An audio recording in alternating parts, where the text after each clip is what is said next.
before you get into a new, any new venture, what you want to do is you want to be able to talk with people that are already doing that. Yeah. So my boy Jonathan, he builds houses. That's what he does, and he has a company with his dad. That's exactly what I want to do. And so why not consult with them, right? And see exactly what you're getting into before you dive in. So we just bought this lot for $35,000. It has utilities. He just went on the city website and was able to show me like how to look up if it has utilities and sewer already in the property, which we confirmed it does.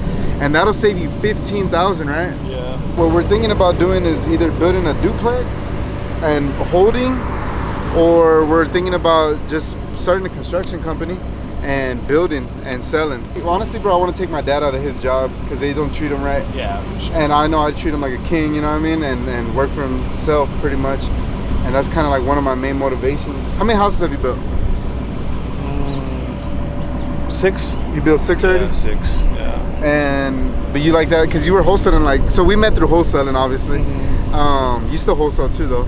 Yeah, every once in a while. I mostly flip. Flip and then new builds. Yeah. But you done a lot of flips. Yeah, for sure. I mean, that was my bread and butter. You know, probably flipped like over 100 houses. So it was something that made me learn a lot. But then I saw the new construction side, and it's just smoother. It takes a little longer, but you're able to control everything, and that's the nice part. Because with the flip, you could have shitty contractors or a house that's worse than it is, or that just needs more work that you didn't know. And with the new build, you don't have that. You know everything up front. As long as you do good due diligence on the front end and the back end, you're gonna have no issues. It's gonna be a lot smoother. Everything's brand new, so everything's good from the go. So that's what made you kind of like do the switch? Yeah, that, and I was just looking at the flip game's, I think, inundated with a lot of players. It's good and bad, right? But it drives up the price a lot, and that gives you a lot less maneuverability when you're dealing with houses that need a lot of work, right? Mm-hmm. And with the new construction, there's not as much competition. You require a lot more skill, a lot more skin in the game, in the sense of you need to have financials to get the right loan. You need to know what to do when you're looking at lots, and most people don't know that. So how do you like it better now, like that you've done 6 already? Would you plan on just staying on this side? Yeah, for the most part. I mean, I'm still going to be flipping, but now I'm just I'm choosing the nicer ones. I'm not trying to jump on every deal that I get. Now I pick the ones that are either going to be fun or going to make a lot of profit for me. Yeah. All right, so with that being said, we're actually going to go to one of his new builds, right? Yep. We're going to check it out. I mean, he's giving me everything from, he has a spreadsheet. We kind of went over exactly how much I'm going to make on this if I can build it for a certain price. We're looking at, there's a lot of, details you got to see, right? So, we're even looking at, trees. So, when you're building, the city doesn't let you just cut down everything, right? No, yeah, they'll make you pay a fee, especially with some of these more... native trees. They try to save, if you have pecan trees or hackberry trees or oak trees, they're going to charge you per inch of how thick it is. Mm-hmm. So if you have a big 24-inch tree or something, they're going to charge you several $1,000s to cut it down. So that's why it's important to know ahead of time, what you're getting into. And that's just the fee? That's not even cutting it down? No, that's not even cutting it down. That's just their fee. That's crazy, bro. As you can see, it's a little hot outside. We're here sweating. San Antonio heat, baby. So yeah, man, that's just one little advice I can give y'all. Always, team up with people that are already doing what you're doing, man, instead of going into it blind. And that's for everything. For sure. So no, you could always reach out to me regarding wholesaling. I know what I'm doing there. But like I said, this is my first build. I literally know zero about building. But we're gonna learn and we're gonna master this craft. This is what's next.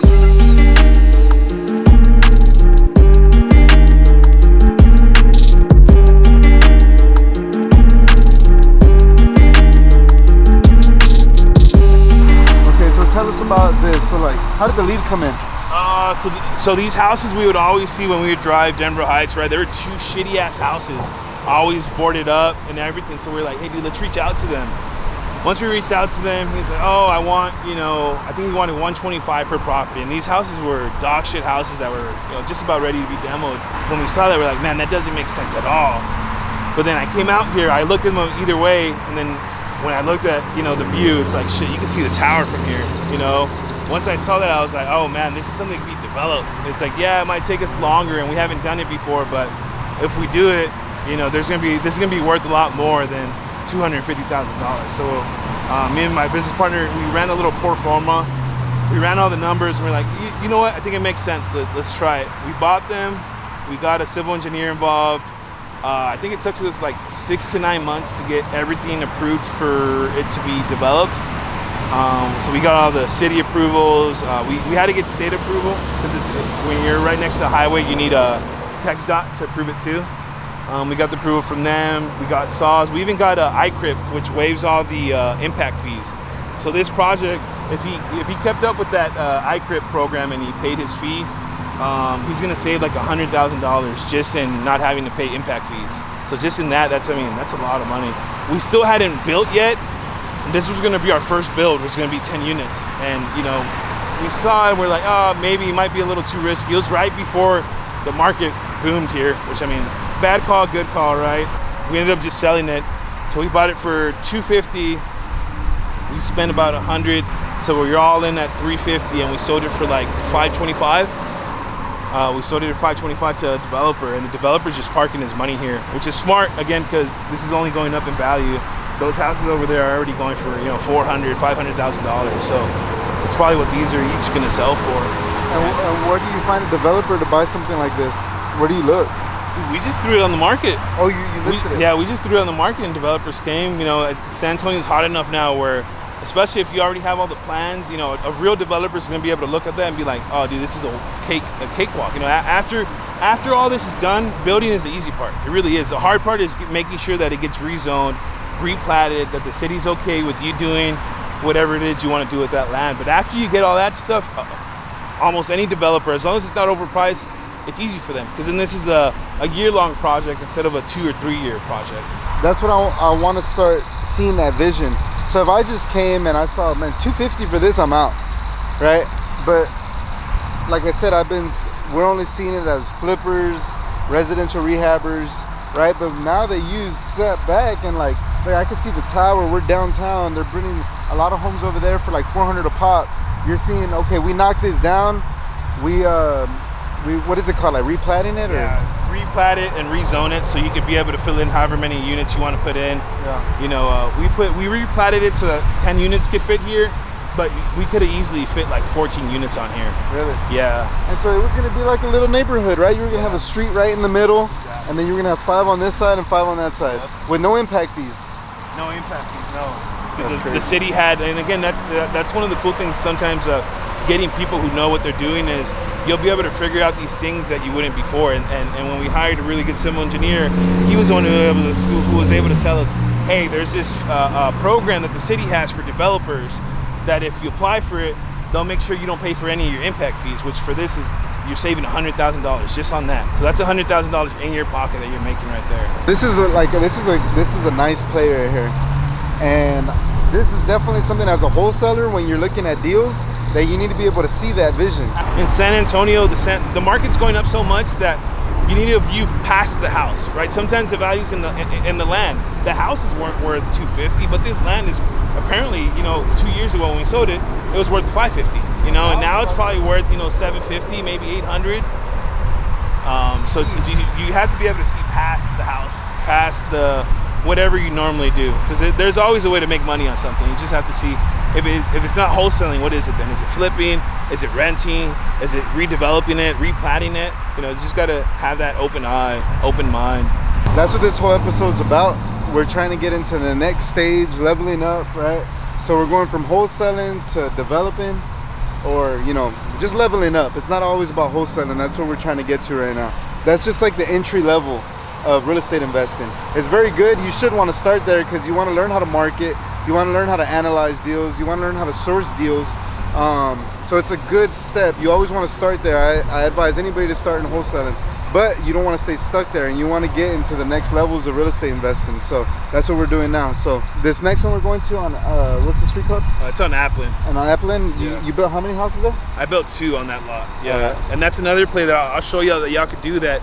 If you understand zoning, if you understand the way the city works with developments, you're able to fit multiple houses on a single lot, without having to rezone, which is a big deal, because the rezoning could take, 3 to 6 months, and if your neighbors don't want it to be rezoned, it won't be rezoned.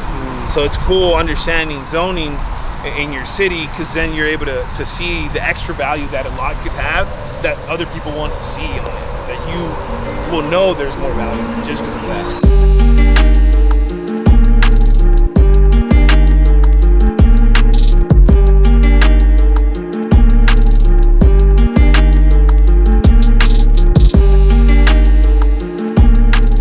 That lot over here, this lot was exactly like that lot over there, exactly. And then the zone R4, I'm able to build up to 4 units on this. You know, so I could have built up to 4. I just decided to do 2 because I feel like lawns are still a cool thing in this area. So I just built 2 on them, but I could have built up to 4 on here. For real? Yeah.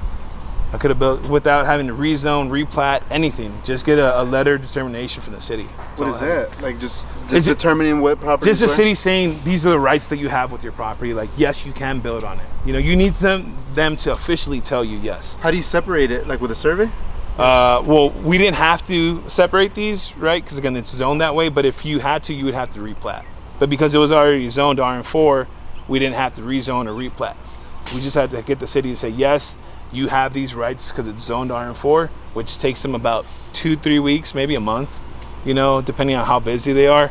And once they get you that letter, then you know 100% you can build, you know, up to 4 units on this. So, but how do you like separate the addresses and stuff though? Like that's something you just do with the city. So really? when you're going through the application process, you tell them, hey, I'm gonna build 2 houses on here. They're like, oh, okay, I'm gonna give you the address. Because this address for this lot used to be 118 Appleton before, but now it's 122 because that's what the city gave us. So it's 122A, 122B. And then how do they determine where the lot lines are? You get like an attorney to write up all the what is it, the rules of these houses being on here. And one of the things that we do is on the survey, we're able to say, hey, from this place here, it's this property. From this place here, it's that property. So just with the survey? Yeah, with the survey. And that doesn't complicate things with the bank? Like when they get loans? It might, but once you go through it once, you know all the things that they need to know. So you're able to tell them up front, like, hey, this is what this property is. These are all the paperwork that you need for you to be able to close on it. Oh, wow. So this is just the foundation? Yeah, we just polished the concrete. Yeah. Yeah, you can do a lot of stuff with it. You know, these were our first couple ones, so we've definitely learned a lot since then. But this was just you know, it looks cool, it looks modern. You know, polishing the floors like this. It's not a super big house. It's only like 1,400 or 1,500 square feet, but we tried to maximize everything, right? So in this neighborhood, you normally have like 3 2s. This is a 4 2.5. You know what I mean? And it still has all the you know what I mean, cool little fixtures and stuff like that here. So we have like a half bath right here. This could either be a room or an office, however you want to, you know, use it. And then upstairs we have three rooms and 2 bathrooms upstairs. How did you come up with this design? So my wife helps me out a lot with this stuff, so she does a lot of design stuff. I involve her in it. She loves doing this, so we were just playing with designs and trying to maximize the square footage, because a lot of, when we were flipping a lot, right, you notice on houses that a house could be like 2,000-3,000 square foot, but it feels small because there's so many walls and so many unnecessary corners, and we were like, no, we want to open flow and maximize because I mean, we're downtown, so you can't build too big here unless you have a bigger lot or something. So we're just trying to maximize what the buyer's getting in the end. Like this is real cool right here, real nice and modern. Like who comes up with it? Like where do you get these type of designs and stuff? Just so there's a lot of things. You could get it from HGTV, or you could get it from, you know, Pinterest or Instagram. There's so many sources of, you know, of inspiration that you could get. You know, like for example, some of these lights. We just went down to IKEA and we saw these lights and we're like, fuck, these are some beautiful lights. So we bought that, you know, and then some of these ideas. I'm not exactly sure where my wife got them, but so you're basically your wife's like the interior designer. Yeah, I help where I can, you know, like I think I was the one who told her about these. Yeah. But she's the one who came up with the layout, you know, the barn doors, the fixtures, choosing all the, you know, all the backsplash, the countertops. And that's smart because that's my weakness, interior design. Like I don't know what the fuck. And that's one of the things that a lot of investors don't pay attention to. They're like, well, I'm fixing up a house, it should be good. Yeah, but if you just spend more time on the design, not even spend more money, just spend more time on it, you're gonna get a higher ROI because the house is gonna be in a certain sense aesthetically more pleasing to the buyer. So if the house looks sexy as fuck, they're gonna want to buy it right there and then. Whether they already know it's new, you know what I mean? Now the fact that you made it look even nicer and it's new, it's easier to buy for them. Let's check it out, man. Let's go upstairs. It's nice, man. I like all the colors. Do you choose the colors or your wife does that? Yeah, my wife. Yeah. So what's in right now? Like grays, right? Yeah, well, I mean, grays were in like 2-3 years ago. Now it's probably like it's changing a little bit. Probably getting more into like the pastel colors maybe. But it also depends. I mean, black's still in style, and so is gray. This is one of the restrooms. Here's two rooms over here, and then you got the master on this side. Man, this is nice, man. How much are you selling this for? We had this under contract for $320.